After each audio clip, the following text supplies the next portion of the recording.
Hey, Kenny, it's Kenny. This is entry number 15, and I'm here with Derek Mio. What's up, dude? Hey, everybody. How's it going, man? Oh, man, I went to South Coast Plaza twice today for strollers. So that's how my day's going. Dude, what do you? How many? You still have one kid? Just one. Yeah, Just one? Just Do you have one. another one in the works or anything like that? No, not that we know of. No. So why multiple times for a stroller for one child? That's what I want to know. I'm still trying to figure it out. Was it your wife? Was she insistent on doing it? I don't want to be blaming other people. This is, we all have our own. We're all responsible for our own actions but yes, basically. No. Did you get one stroller, got it home, started to like kind of set it up and realize it wasn't what you wanted, so you went back? No, we went and we had lunch, and then we were planning, I got this jacket. That's a pretty dope jacket. That's a nice jacket. I like it. It's good. Uniqlo. Japanese. Anyway. Yeah, and then it was, we were planned to check out strollers, and then we didn't. It's fun. Not to blame you. See, I don't know. This is a recurring theme. I was like, I gotta do this. I gotta do Kenny's podcast. And then we're like, okay, maybe we'll go to Target, because Target, they got, they have strollers as well. Affordable. They got stuff. Yeah. We're like, let's go to the big one, the two-story one at Westminster Mall. And then so we went there, and then of course they didn't have. And on the way, she's like, they say Nordstrom it's the best place to go to look at strollers. I said, well, why are we going to Target? Yeah, but when I think of strollers, I don't think of Nordstrom's. Like, what brand stroller did you end up getting? That hot shit. No. It's funny. We didn't even get one. We didn't even get one, Kenny. Damn, dude. So I'm assuming you already have a stroller. So you're now. Yeah, but it's kid's just, the kid's getting too big for the stroller? No, it's just, I like to, I don't like to spend when I don't have to spend, and it was fine. It's been, it's done its job for 2 years, but it rained on me the other day. It's all like muddy now, and like the front reel's like not turning smoothly, and so it's just, it's heavy, so it's wear and tear has set in, and it's time for a new stroller. It's just something to do and to like feel like we have purpose, is to like look at strollers. But how do you feel like okay, for instance, like we were just saying, like this equipment that we're all looking at is like my equipment, and so when I'm like, oh man, I think I need like a new tripod, or I think I need I'm excited about that, and like I'm into it. And that's how, like, I would say most things that I've gotten into in my life have been, or even things for myself. So it's like clothes. I'm not an insane clothes guy, but I think everybody still is like, okay, when I go get my clothes, like So you're taking her side, and you're saying I should be excited about the stroller. No. I'm acquisition. Wow. What I'm asking is there any of that where you're kind of like, hell yeah, I see this stroller, but I kind of want this one, or are you just like, or you fully see it as just a money? What's the cheapest stroller? Yeah, but then if you have to push it around at this point, of course, if we got like a nice one, it's new, it's solid, it turns, it's it's clean, it does. Yeah, you like using it, right? But it's. But are you the one that's like, okay, what's it turn like, and then she's the one like, what's it look like? What are the like? Listen, I don't.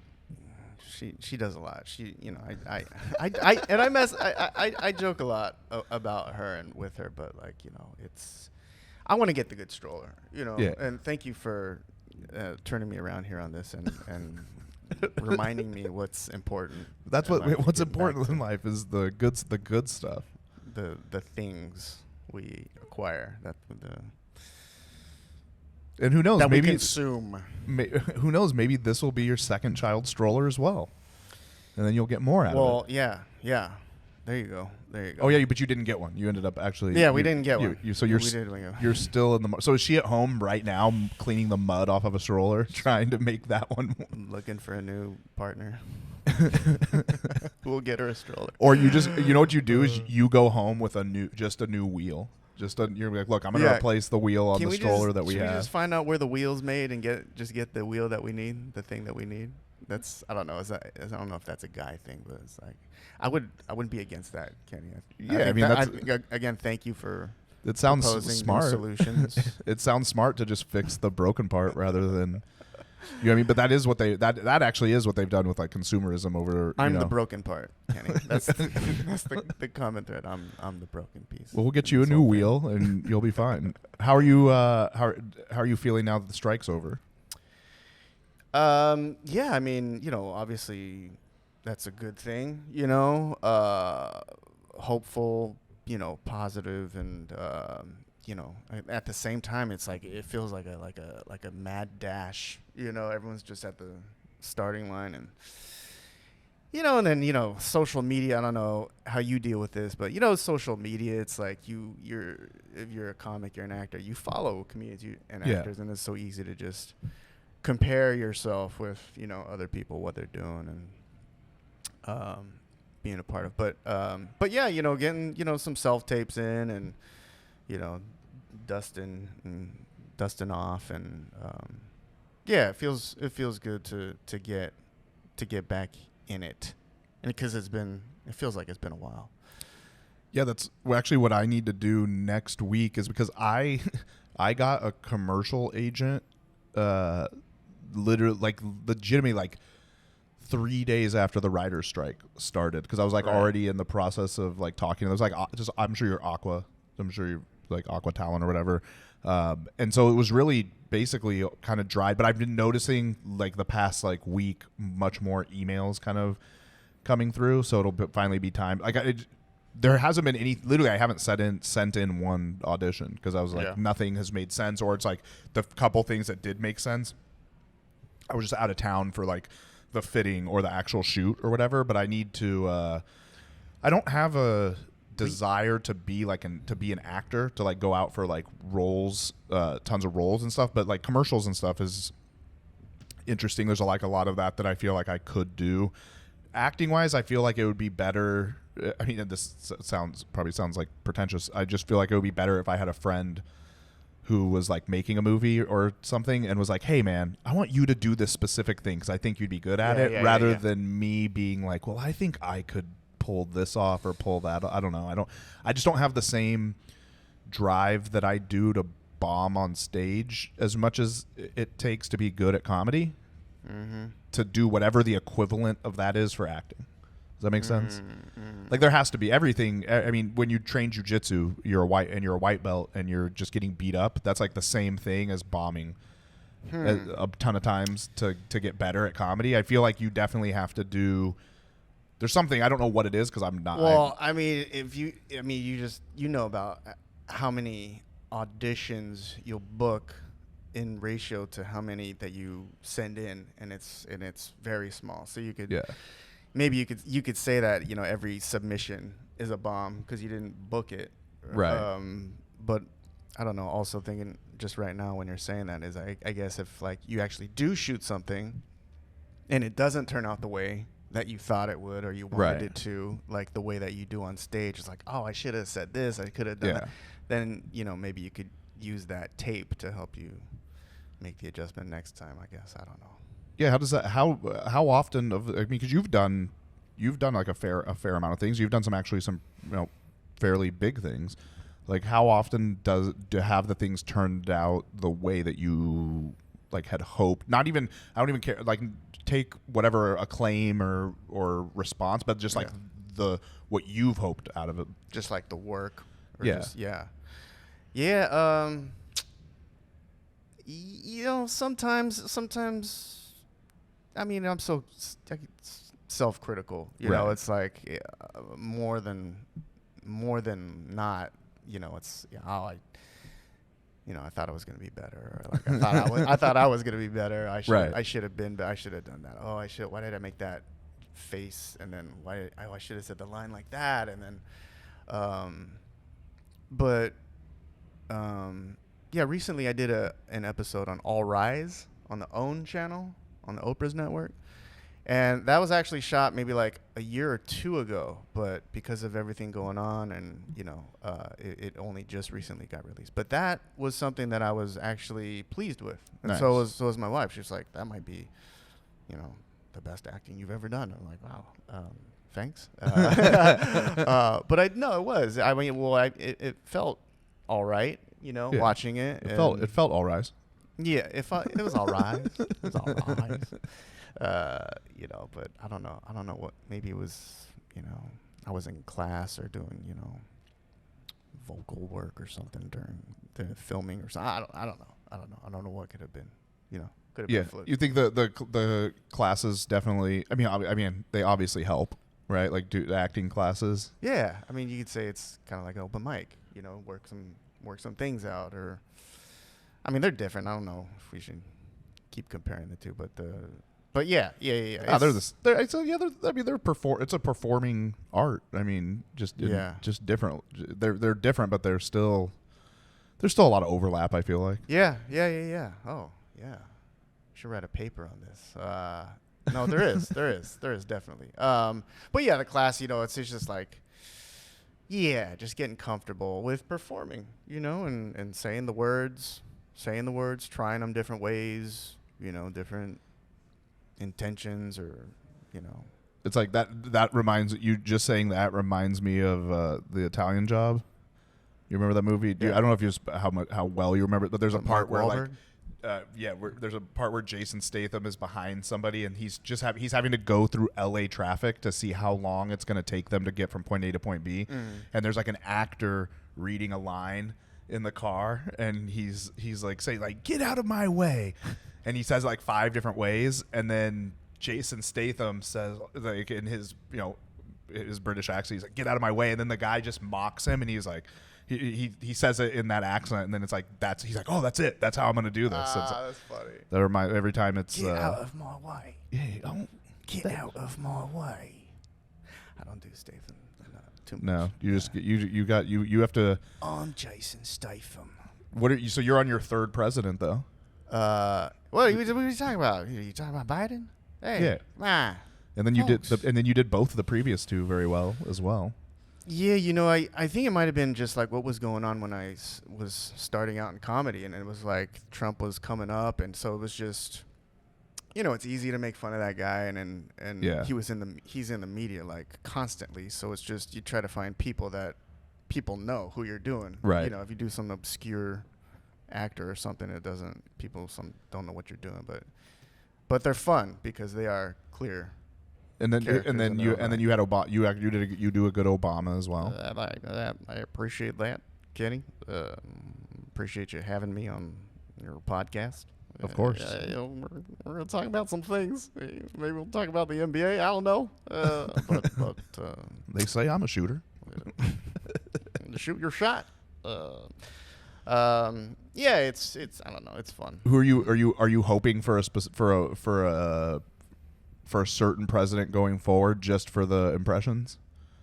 No, I'd hope for a president that'll not get us killed. Do you? I mean, this will never happen. But have you been practicing RFK? Well, I was trying sometimes. Yeah. I don't know. I just want to.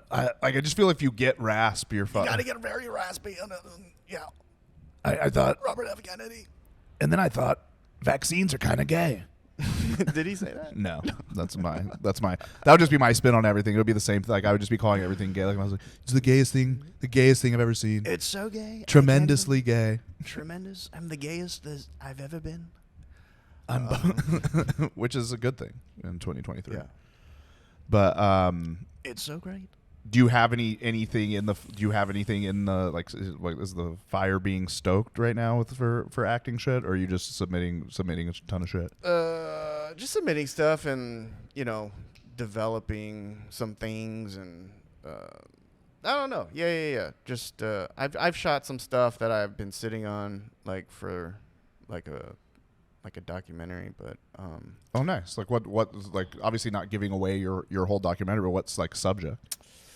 My family, actually. I interviewed... It's a stroll? You're making a stroller documentary? That's how I'm into Will they get the stroller? Tune in. No, not my immediate family. Like extended family. Like aunts and uncles and cousins and Yeah, just kind of. I interviewed some, an aunt in Hawaii who's a journalist, and then her daughter, my cousin, who's a florist, and then like my other aunt who's a painter, and yeah, there's some artists in my family, so I don't know, I kind of felt compelled to like tell their story, and I like interviewed my grandma's brother, Blake, and he's passed, and at the store? No, I'm just kidding. No. I could. How did he do it? Sorry. From life. Oh, dude. You got past the heaven. Oh no, he. Yeah, and so I'm just sitting on this footage, so I don't know, and then. That's funny because you're like, you said those 3 jobs, and then you go, yeah, a lot of my family is artists, and it is a florist is an artist. They're art as flowers. Yeah, definitely. No, she's really great, and she does like all the different, cool arrangements and using like all different types. I don't know. I didn't brush up on the terminology. You're definitely gonna have to do that if you're gonna release this documentary. Yeah. You just watch the documentary. Yeah, like and subscribe. Yeah. Are you like gonna put it out? Want to put it out yourself or? I mean, yeah, I think that's the way you do it, right? These days, or I don't know. I mean, like what you're doing, it's really inspiring. And I've been actually looking at cameras. I don't know if I told. Did you know I got into bird watching? No. During the pandemic. This sounds like something fake, but I'm believing that you're No, I did. I got it because, dude, we're just sitting inside the whole time, right? Yeah. And then these black and yellow birds, this like bird I've never seen before, started appearing in my backyard, and I like posted it one day, and then anybody know what this is? And then a buddy from high school replied, and he's like a ecologist and like a bioscientist and so, and he's like, yeah, that's the hooded oriole. They're only here for migration for such and such months, and then they go back. I'm like, this is amazing, And so I ordered binoculars. It just, come on, man. Like during that time, now you got a lens. Yeah. Now you have your camera with a lens this long. Well, that's what I'm looking at yours. I'm checking yours out. Yeah, no, I've been, I went to camera store a couple times and like. Looking at different ones for like vlogging and YouTube and everything. They get so many different platforms. But yeah, looking at something. So I got into birding, and there was a bald eagle that showed up here in Huntington Beach like 3 years ago, and it was the first time there'd ever been a bald eagle here. So it was a big deal. Did it have a nest? Did it have a nest somewhere close by? Or? I think they came from like Anaheim Hills or something. Oh, okay. Yeah, and so, Central Park. Yeah. Yeah, it was like diving for ducklings, and so there was like 30 of us out there. Damn. Like, squad. Did you get it? You get pictures of it? Yeah. I put a little video on my YouTube channel. That's sick. Check it out. But yeah, and now he's or she, they say, is back. Oh wow! And so I'll go sometimes in the morning, sometimes in the evening, and over to Central, or wherever he's at, and it's a whole. Oh, there are people. It's a whole network, dude. Oh, yeah, okay, so I made friends with like birders, and so this is what you vlog about. This is the vlog is, and then birds. The vlog is this. Like it's what I'm trying to do. I'm trying to figure out what type of jiu-jitsu content I want to make to like add to my like podcast. No, just to like add video. Add to everything, like video, like some type of video, because it's like I think like if you see me on, what if you do your set like while you're in a match, just be loved up, and I'm trying to do jokes while. No, I'm just. What kind of stance is that, pussy? I don't know. Well, no, it's because there's a ton of people that just make people that do that train jujitsu that make jujitsu content. Like a ton of black belts make content like and how stuff. to. Yeah. A lot of it is how to, which is what I don't want to do, because I don't feel like I'm not adding a ton of value in with that. Like just being, there's a ton of people that are teaching. There's a ton of like, and all those people that are posting this stuff online, that are posting this stuff online. I think if you do that, you should probably be a black belt that and have like a school, have like that's like, that makes sense. Like I'm doing this mainly for my students, and then I can like have outside people catch on. I kind of was thinking of just doing like a vlog where I just go visit, because I do travel and I'm like the team that I'm on, like I like Gracie Baja. You can go, I can go to any Gracie Baja. There's like tons of them. They're in every single city. And so everywhere I go, I can go to the gym, do a little vlog. I'm just trying to figure out, I might even do it. I was thinking the other day of kind of doing it. You want to go right now? That's what the podcast is. Tackle your guest. I don't know. I was thinking the other day though that's maybe what it is as well, is like it's the same as the idea behind this podcast. It's called like Hey Kenny, it's Kenny. Is the reason I even wanted to have a podcast to begin with was I started listening to Rogan like 8-9 years ago at this point, and the thing that I thought was the coolest about it was that like at the end of the day, like let's say another 20 years from now, Rogan's retired from basically like everything, fucking in his twilight of his life. He's got thousands of hours of conversations with his friends. Like, of course, there's all these informative podcasts and culturally, important podcasts that he's done. I mean, he had Bernie Sanders on. But he's also got, 50 podcasts at this point with Duncan Trussell, one of his best friends. And you can go back and like listen to. He can go back and listen to some of these things and like more reminisce on it and stuff. And I always liked that aspect of it. And so that's why I've called my podcast from the beginning, Hey Kenny, it's Kenny, because it's like me. It's almost like me talking to myself. And so I kind of thought of the same thing with the jiu-jitsu stuff. You were talking to me. Well, I am. I'm talking to you, but we're talking to me. Dude. Hey Kenny, it's Kenny. Exactly. And so I thought about maybe doing it from that aspect. Like if I do go over some technique, not even that I'm trying to teach technique online, more that it's me trying to remember technique.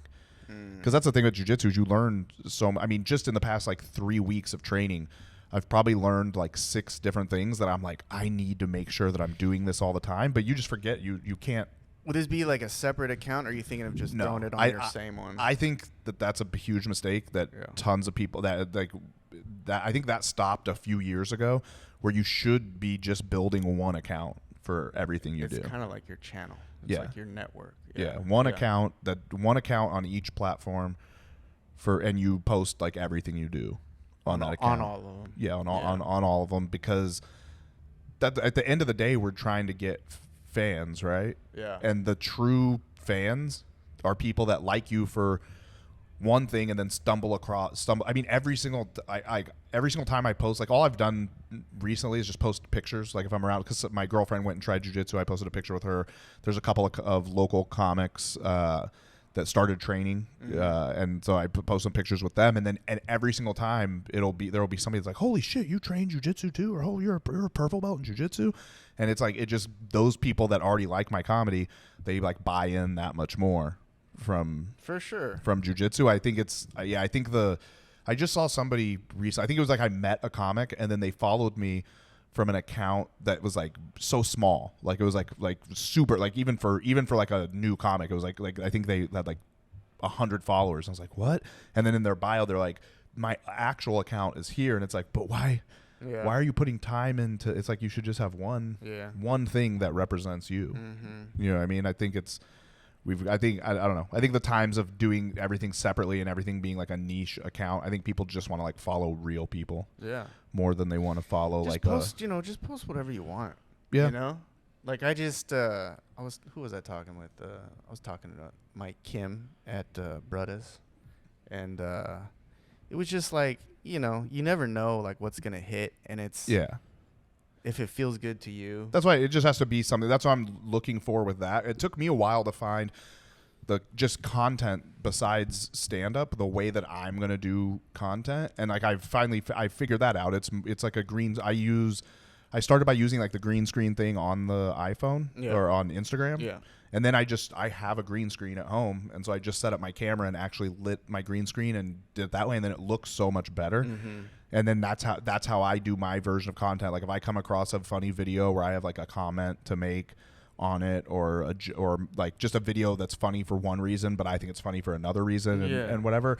And I started. Do you find that seems to hit more? Because that was the kind of video he was talking about, and it's like, I think there's something about like looking into the lens to the actual viewer as opposed to like a stand-up clip where I'm looking over here, I'm like 50 feet away, and it's just more engaging. It's just I think it works if it's like your thing, and if you're doing it like for instance, like I haven't released one of those clips in like 2 weeks, and I have a few on my phone. I need to I'll probably record tomorrow or Saturday, and I'll record a few. But it's more of like sometimes I sit on my phone, I'm like, I need some videos, and I'll just scrolling through videos, and like sometimes I just don't find anything, and then sometimes I'm like, dude, there's 5 videos in a row where I'm like, oh, like for instance, there's this one, I don't know if you've seen this clip of this guy singing like reggae rap, and he's a white dude that's a ginger white guy with long hair, and he's talking with like that reggae accent, and he's like, when I fuck pussy,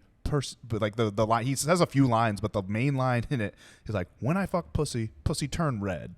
Like I'll pull it up on my phone after this and show it to you, and I'm just like, and it's just such a like, it's funny, but it's such like and it's like my rebuttal to it's like, hey dude, like it shouldn't be turning red. Like you're doing something wrong.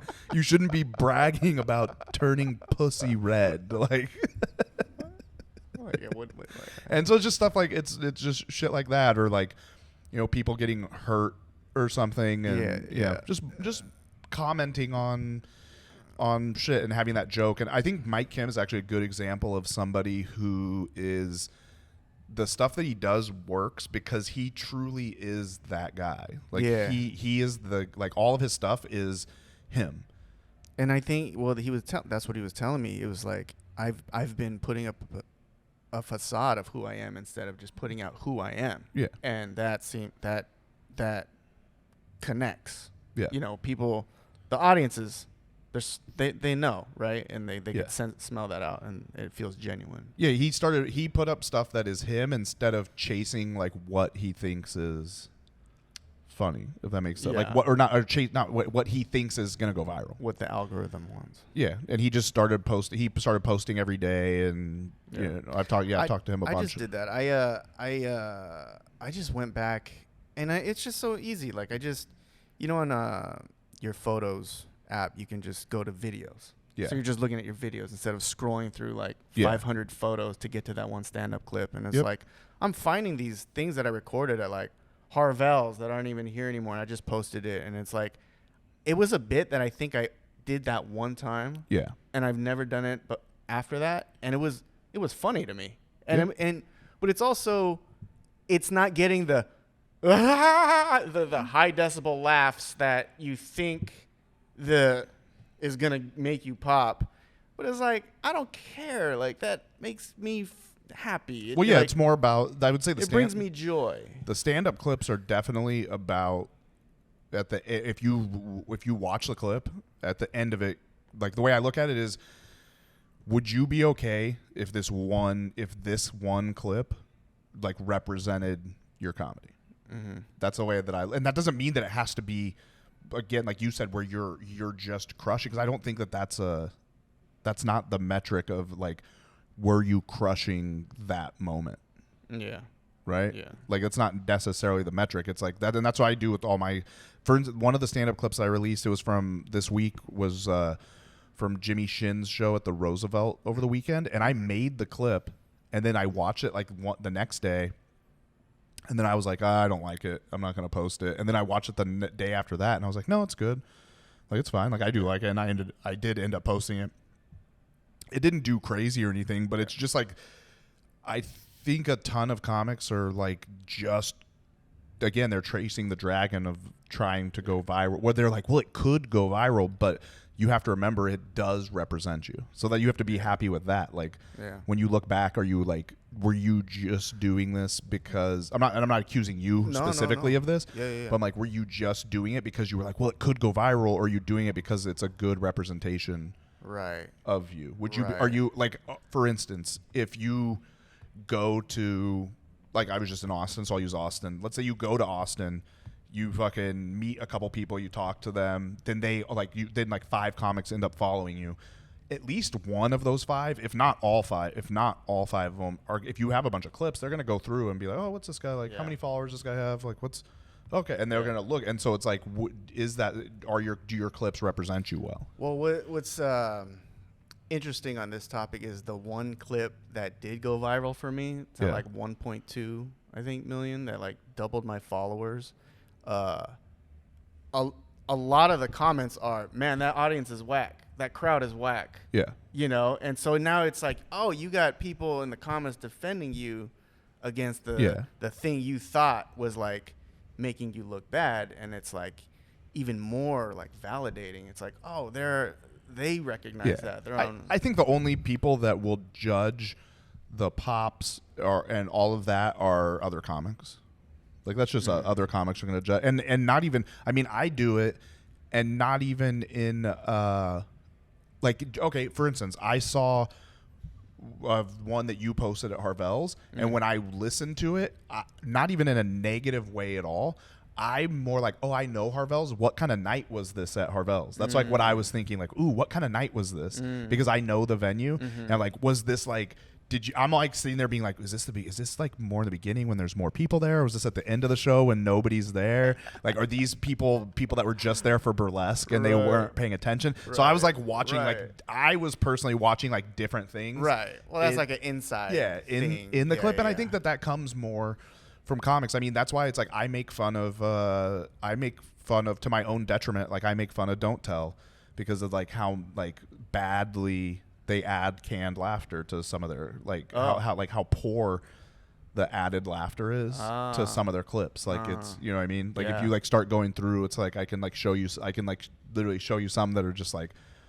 why didn't they do a better job? And it's like a few people have even been like, well, that's just what they do. They do that for TV sets all the time. I'm like, yeah, but I've never watched a TV set and like cringed at like the added laughter, the way that like my mind, and that maybe it's because I edit so much and I'm like listening to shit. Like I'll listen to so many sets like with headphones on and listen to so many different sets of this room, listen to other people's sets that I've edited clips for them. Right. And so maybe it's just a thing with me, but there's some that I like, and it's not all their clips. It's just like certain ones. I'm like, man, somebody should have like done quality control on like how this, and however, I think 9 out of 10 people aren't noticing that.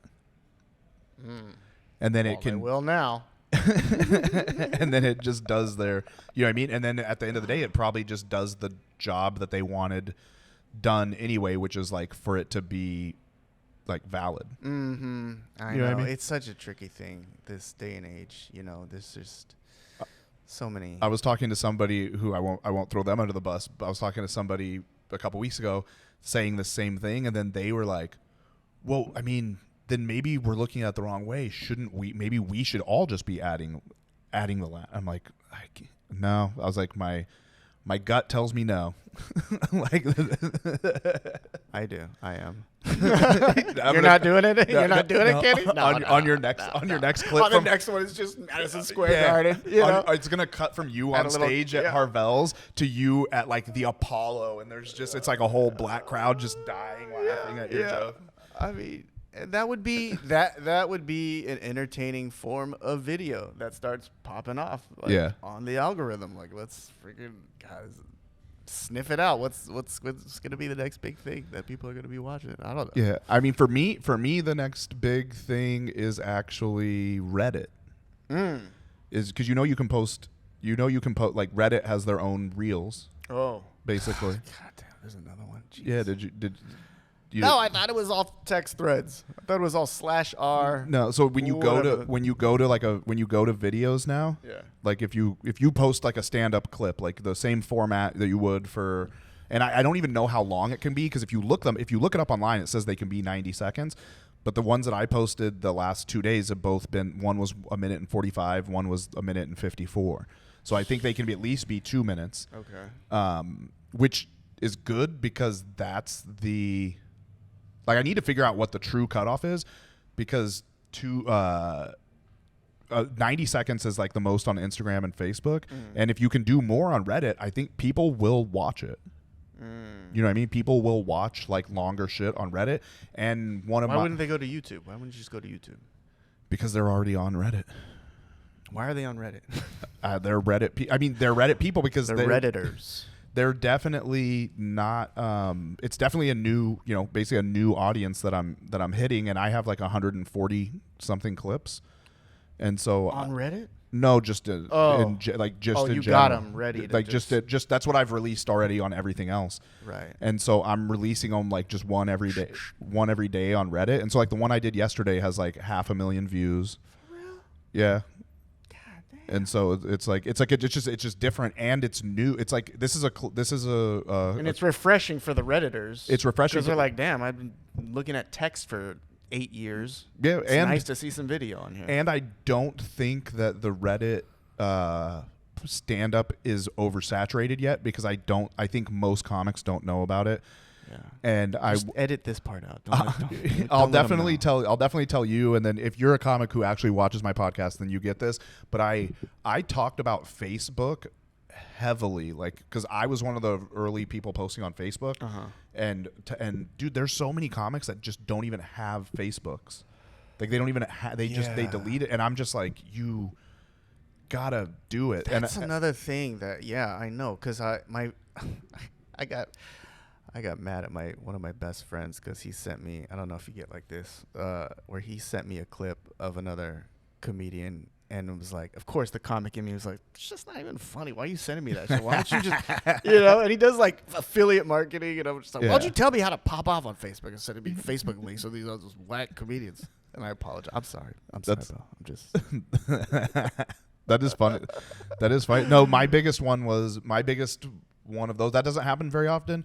But my mom sent me a picture of Matt Rife and was like, "This guy is the guy you really need to get. You need to get hooked up with this guy. This guy is so funny. Like, we're trying to get tickets. Like, basically hitting me up, being like, if you have an in, if you have an in to getting any of the tickets on his sold out tour." Like, and it's just like, it was like a frustrating thing. It's like a frustrating thing where I'm like, Mom, like, and then, I mean, because even Matt Rife, he just had a special drop. I watched like the first 10 minutes of it to check it out. And I will say, I've said this before, I'll say it again. I'm not questioning, is Matt Rife funny? You don't get to like where he's at by not being funny, by being like unfunny.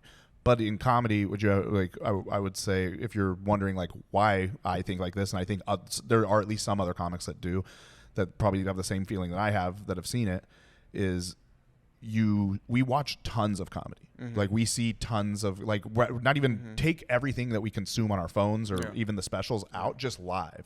I watch like a ton of different comedy.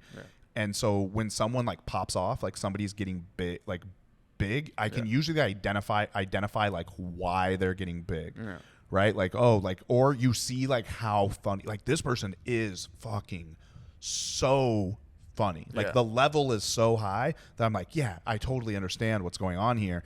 But I watched 10 minutes, and maybe the special is not, the beginning of it is just not as strong, and it builds up. I only watched the first 10 minutes. But I just didn't see why it's like that this guy is the biggest guy, is like one of the 5 biggest guys in comedy right now. It just wasn't something that I don't understand it. All the fucking kudos to him. Like, I mean, that's hard. It's hard work. He's put in the time and everything like years. that. Yeah. I mean, he's put in the time for sure. Like, I'm not claiming any of those, but just the way that he's blown up and how much he's blown up. And I also am not one to just be like, it's just his looks. It's just because he looks this certain way. And it's, well, I think that's a mistake. But no, I mean, that's what we're all trying to do. We're all, it's like, and then when it happens, I mean, you got to just be happy for the guy. And like, it's, I mean, we're all trying to post the thing that we think is going to blow us up. But, comedy is, it's subjective, right? It's taste. And it's, it's not the same watching it on your flat screen as being there with like, thousands of other people. So it's just, I mean, look, Netflix, they're capitalizing on, you know, the numbers and the, you know, like. But then I also, because then again, it's like, I'm sure this like analyzing the shit so much, but then there's somebody like Shane Gillis.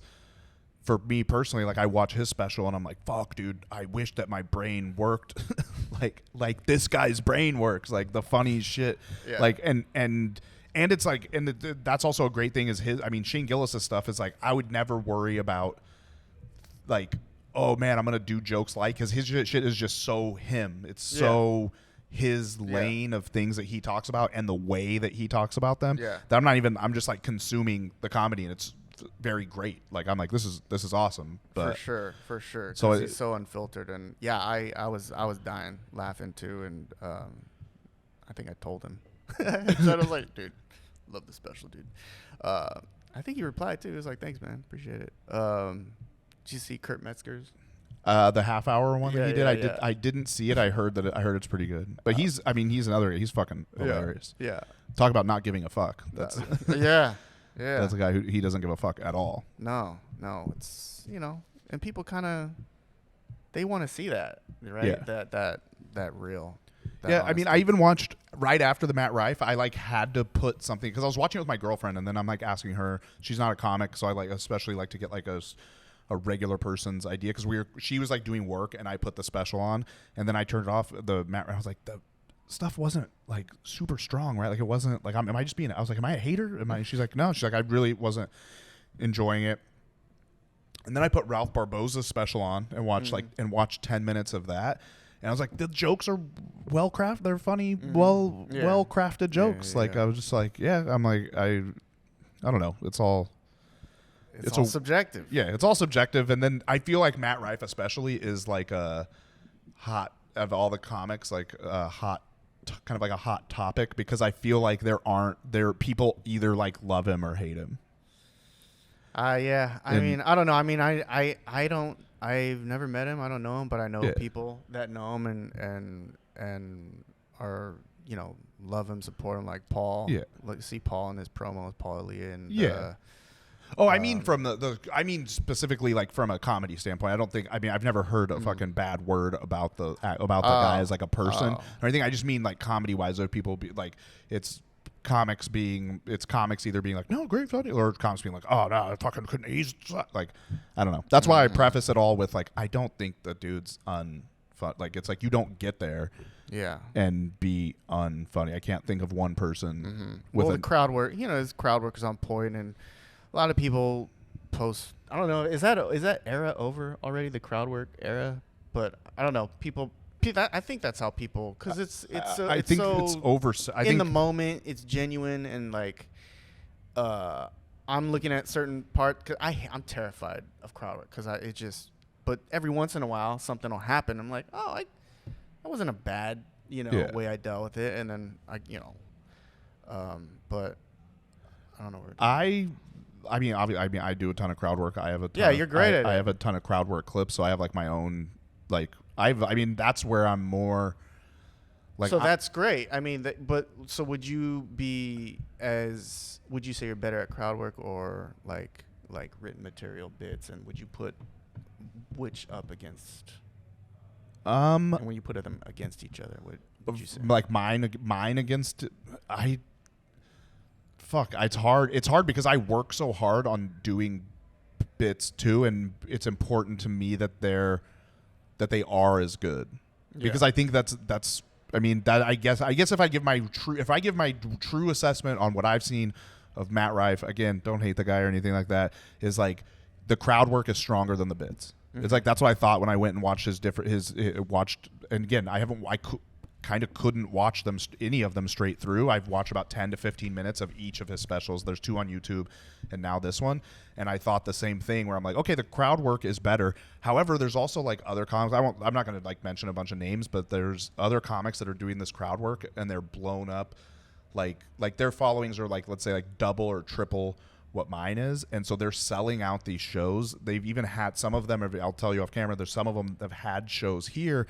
And it's a different experience. Like if I was going and doing shows that were where all the people came and they kind of like knew that the crowd work was going to happen and they're like waiting, they're like they're almost like antsy waiting for it. It makes it even easier when you're going to like a Matt Rife show and there was one where it's like there's cameras panning to like people with signs that are saying stuff, and it's like, dude, if I have half the crowd has signs and I'm like able to just start cherry picking, like, well, I'm going to do that for crowd work, I'm definitely going to talk to you and stuff like this. Like, I truly do like the realness of crowd work that is like truly happening by accident in that moment, or something that you uncover, something that you like somebody didn't necessarily want this to get brought up or talked about, but it's just, I mean, for instance, like the biggest, recently I was like at Madhouse doing a weekend. It was like, it was before I went to Austin, and this girl was on stage and she asked these people, she's like, how long have you guys been together? And the guy goes, we've known each other for 8 years. And she's like, okay, you guys have been together for 8 years. But she said a couple things, she got off stage. And then when I went up, like the way my mind works is like, he said they've known each other for 8 years. He didn't say they've been together for 8 years. There's a reason he said this specific, like there's just like a reason that he said all this specifically like that. And so I go up and I go, hey, she was just talking to her, you said you've known each other for 8 years, but how long have you been together? And he's like, oh, we've been together 2 years. And then I was like, oh, that's interesting. I figured like what, and then just getting more of the story of like, they knew each other, then he was then he went off to the military. And then I was like, did you guys know you were going to come back and like be together and stuff? And he was like, nah. And then she was like, yeah, I knew. Like, you know what I mean? Like, and it creates more of like, as you're like digging and talking to people, it creates more of a moment. But it's like with some of the comics, it's like it gets to a point where then it's like the crowd work like jumps the shark. Because people know that's gonna happen. Like, it is going to happen every single show. You're gonna do this because that's your thing. And it's like, I kind of want it to not. I don't want it to be my thing. Like, I don't want the crowd work to be my thing. Do you feel that? Do you feel you get a little bit of that at your shows? Because you got some good crowd work clips. Only regulars that come here a lot. So like, there's some show, like if I do like a co-headlining show or a headlining show here, the crowd is a little annoying. But it ends up being people that have seen me, like they'll come see me and I'll be headlining and they'll have seen me like 10 times throughout the years here, and then they come whenever I headline too. So it's kind of like, I don't know, it's like a different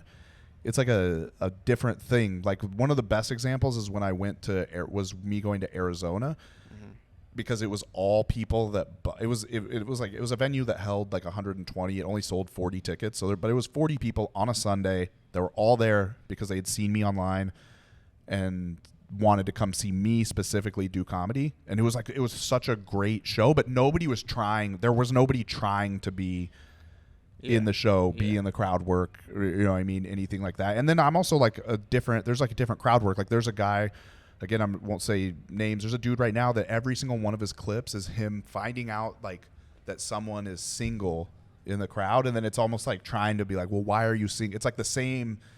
It's like they have like a formula. Well, there might be a bit attached to that. For the, you know, yeah. Like I'll do I have a dating app bit, and so, you know, if I can ask the audience, are you guys on the dating app? Like, which one? Oh yeah, why is not? And then I can go into my bit. I don't know. Yeah, but I could definitely see you maybe doing that every show, but that can't be like, or it can, because you can do whatever you want to do. I find it weird if you have like 10 posts and like 8 of them are you asking the same question. Like at every show, like 8 of them are you being like, oh, so you're single? Like, when was your last relationship? Like, just date. Like, it's like, well, what have you become? Are you a stand-up comedian, or are you like a dating advice guru now? Like, but again, there are like comedians who have their niches, and maybe that could be theirs. I don't know. Yeah, like I said, I also do get that. Yeah, I don't know. It's all hard, but I'm the impressions guy, you know, like. But you're not the impressions. You're not the impressions guy. You know why? Because this is what impressions guy does. Impressions guy, the real guys who are impressions guys, they go, okay, I'm gonna do some impressions for you. This first one is Obama if he was stuck inside of an hourglass. Again, this is Obama stuck inside of an hourglass, and then they do the impression, and that's how they set up every single one. And that makes me want to fucking bash my face into this microphone until I don't ever have to hear that again, because it sucks. I'm not gonna lie, I haven't not said that on stage. Yeah, but that's not what you do. That's not what you do. You don't have like a 10-minute chunk of your act where you go, and this is a pair of headphones if you've never plugged them in. Again, I want to tell you guys, this is a pair of headphones if you've never plugged them in. And then you're just... I only say this because somebody, I don't even remember where I was. I think it was Potluck. I think it was Potluck this last Monday, and there was a comic who did that, and it made me realize that those people exist. Yeah. I had forgotten. But that's something that we've seen before, and it's like that type of bit. You know? But you do impressions, but they're like almost like hidden. You know, in your bit. I do this. I'll try to like tie it into like the personal stuff, right? Yeah, like I'll say, like I yell at my kid like I'm President Biden. Hey, come on, what are you doing? Stop! Why are you eating that? That's not food. That's grass. Come on. And I just fall over. Come on. Hey. Yeah, man. I don't know. It's all. Go to sleep. Come on. Let's take you sleep. Come on. I'm trying to watch the movie. Okay, sorry. I just wanted to work some in. I just wanted to come see me at the Stand-Up Comedy Club in Bellflower. Oh, all right. November 30th. This is good timing. So we'll do plugs and get out of here. What do you want to plug? When does this get released? This will be released actually right before. It'll be that Friday. So this will be like a week after Thanksgiving. Yeah. If you want to fly over from Kazakhstan and check me out in Bellflower, I'll be at the Stand-Up Comedy Club November 30th. Fuck yeah. Anything else? What's your Instagram? Where should they follow this YouTube so they can see your florist family members? YouTube.com/Derek Mio. Would love for you to check out The Terror Season 2. I think it's on Amazon Prime. That's the TV show that I was. The AMC show? The AMC show, yeah. Okay. Yeah. I don't know. Just listen to Kenny because it's Kenny. Hey, it's Kenny. Hey, come on. Where's Kenny? And then you can go to... I love Kenny. It's Kenny. There's 2 Kennys in the name. I love it. It's so great. The greatest podcast you've ever seen. Yeah, there's only ever one Trump in the name. There should be... There should be more than one. I don't know why there's not thousands of Trumps in my name. People love the name. It's so good. They like to put it on buildings. You can check me out on my website. Hey, Kenny. It's kenny.com. It'll have everything here. It has this podcast. It has show dates. It has headshots of me for people to use for ticket links when they book me. But you could save the headshots and fucking beat off to them. But I have a girlfriend, so don't fucking touch your pussy to them or anything. That I think my girlfriend would think that's cheating. So only dudes may come to my pictures. Dudes with pussies. No pussies. Sorry. No pussies at all. Dudes, biological males may come to my pictures. Goodbye.